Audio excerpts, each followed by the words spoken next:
तो हमारे ग्रंथ के अंदर दर्ज जो किस्सा है उसके अंदर ये है कि काबा भी उस समय हिल गया। जिधर गुरु नानक के पैर जाते थे काबा उधर मुड़ता था। अस्सलामु अलैकुम वरहमतुल्लाहि वबरकातुहू। नाज़रीन, आज की वीडियो के अंदर आप देखेंगे कि एक सिख ने डॉक्टर जाकिर नाइक से बड़ा अजीब व गरीब सवाल किया।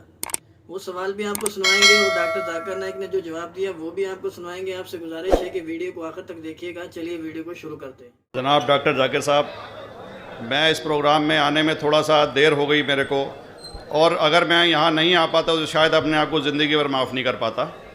आगरा की सरजमी पर आके आपने ये जो रोशनाई जगाई है, ये वाकई में हम तो उस अल्लाह ताला से दुआ करेंगे।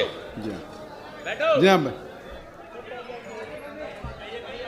अल्लाह ताला से दुआ करेंगे कि आप जैसे 10-20 और नेक दिल और इतने पढ़े लिखे, इतने इंटेलेक्चुअल आदमी और पैदा करें, जिससे कि जाके आप भारत का कोना कोना, देश का कोना कोना रोशन करें।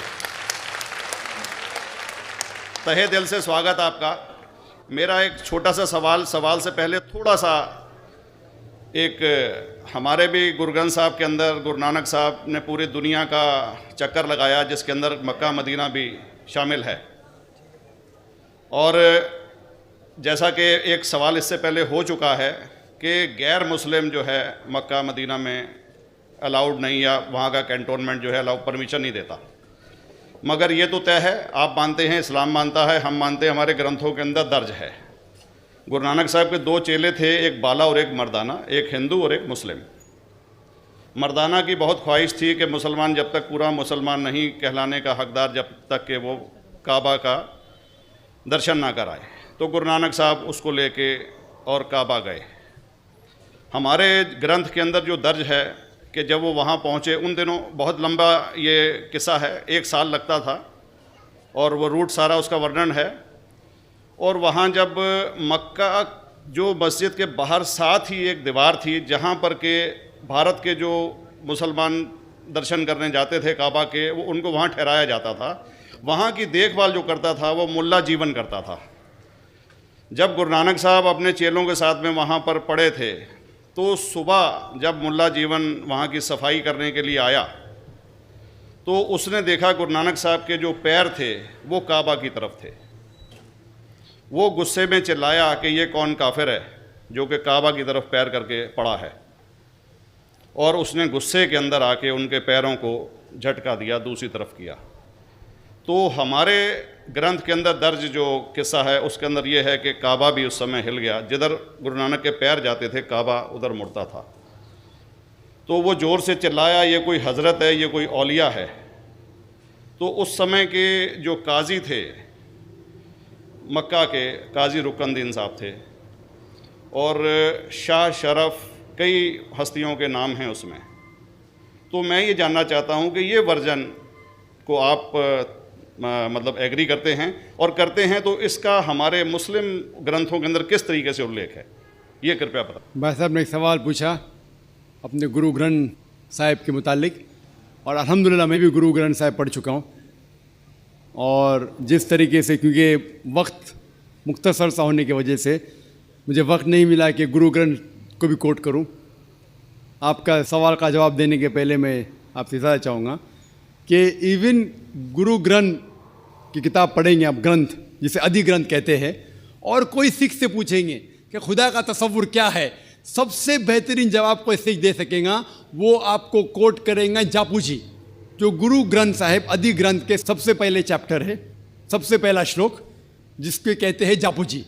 जिसके मानी है कि God is true, he is only one, he is not begotten and is free from fear and want. क्योंकि मैंने अंग्रेज़ी में पढ़ा हूँ इसलिए मैं अंग्रेज़ी में उसे कह रहा हूँ कि खुदा एक ही है, वो हक है, और वो ना किसी को जना है ना किसी को जनेगा, और वो इमॉर्टल है, ना कभी मर सकता है। और इसको सिखिज्म में जो खुदा को कहते हैं Omkara, in manifest form he is Omkara, and unmanifest form he is एक ओमकारा। और कई इसके एट्रीब्यूट्स है, मिसाल के तौर पे परवरदिगार, अकल, और उसे रहीम कहा गया है, Wahe Guru as one God कहा गया है, और it is strictly against idol worship and avatarvada. भाई साहब का सवाल था कि उनने ग्रंथ में पढ़ा कि गुरु नानक साहब मक्का के और उनका पैर काबा की तरफ था और कोई मौलवी ने पैर को हिलाए और काबा हिल गया। क्योंकि ये age of science and technology है, अगर कोई चीज़ जो किताब हज़ारों साल पहले लिखी गई है, 10,000 साल या 4,000 साल, तो शायद उसके बारे में हिस्टोरिकल रिकॉर्ड मिलना मुश्किल है। हालांकि इवन जीसस क्राइस्ट के बारे में 2000 साल हिस्टोरिकल रिकॉर्ड है, क्योंकि सिखिज़्म जो एकदम नया मज़हब है, जितने मज़ाहिब के मुकाबले हिंदुस्तान में नया है, कुछ सैकड़ों साल पहले 15th सेंचुरी में, toward the end of the 15th century, Guru Nanak साहब जो पंजाब के थे, ये मज़हब तो कायम हुआ। हार्डली 400-500 या 400-500 साल। और अगर ये मान लो, सपोज मिसाल के तौर पे मान लो, मैं क्यों कह रहा हूँ कि मैं नहीं चाहता हूँ किसी को बुरा लगे, मान लो ये सच है, मान लो अगर 400-500 साल पहले अगर ये होता था कि काबा इधर से उधर हिल जाता था, तो हिस्टोरिकल रिकॉर्ड में बिल्कुल लिखा होता था। और कई हिस्टोरिकल रिकॉर्ड में ये नहीं कि काबा हिला इधर उधर, कई हिस्टोरिकल रिकॉर्ड आप देखेंगे। हिस्ट्री इतनी अल्हम्दुलिल्लाह 800-900 साल पहले, 1000 साल पहले जो मुगल ने किए, बिल्कुल लिखा हुआ हिस्टोरिकल रिकॉर्ड में। तो ये कहना कि गुरु नानक साहब वहाँ गए और काबा हिल गया, ये बिल्कुल साइंस के खिलाफ है, क्योंकि साइंस में कोई भी रिकॉर्ड नहीं है, वहाँ के देश के रिकॉर्ड में कहीं भी नहीं कि काबा हिला।